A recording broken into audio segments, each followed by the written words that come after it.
দোকান থেকে আর চাউমিন কিনে খেতে হবে না। বাড়িতে যদি এক বাটি গমের আটা থাকে তাহলে খুব কম সময়ের মধ্যে এই চাউমিনটি বাড়িতে বানিয়ে নিতে পারেন।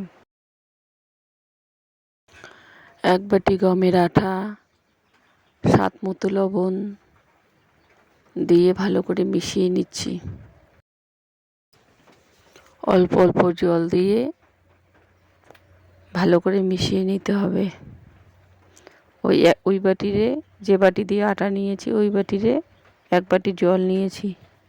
ওই এক বাটি জলে দিয়ে ভালো করে মিশিয়ে নিতে হবে। আমি অল্প অল্প করে জল দিয়ে ভালো করে মিশিয়ে নিচ্ছি একটা হ্যান্ড উইক্সের সাহায্যে, যেন কোনো দলা না থাকে। একটা মসৃণ ব্যাটার বানিয়ে নিয়েছি, বেশি পাতলাও না বেশি ঘনও না। ব্যাটারটা দেখুন কীরকম হয়েছে। এখন আমি বোতলে ভরে নিব। আপনারা চাইলে পাইপিং ব্যাগেও ভরে নিয়ে করতে পারেন। গ্যাসের চুলায় একটা তাওয়া বসিয়ে দিয়েছি।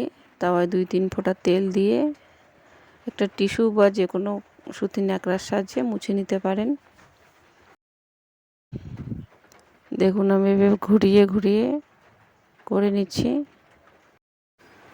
কিছুক্ষণ পরেই আপনি তাওয়ার গা থেকে ছেড়ে দিবে চাউমিনগুলো, আর কতটা ঝরঝরে হয়ে যাবে।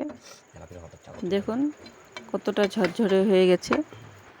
এখন আমি নামিয়ে নিচ্ছি। আরও একবার বানিয়ে দেখাচ্ছি।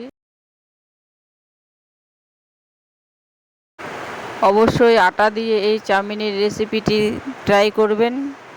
ভালো লাগলে লাইক, শেয়ার, সাবস্ক্রাইব করবেন। খুব কম সময়ে এই আটা দিয়ে এই চাউমিনটি বাড়িতে বানিয়ে খেতে পারবেন।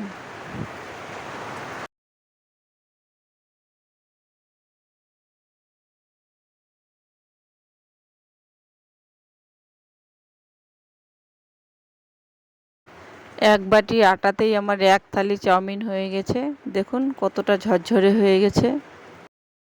দেখা হচ্ছে পরের ভিডিওতে। ততক্ষণ ভালো থাকবেন, সুস্থ থাকবেন। নমস্কার।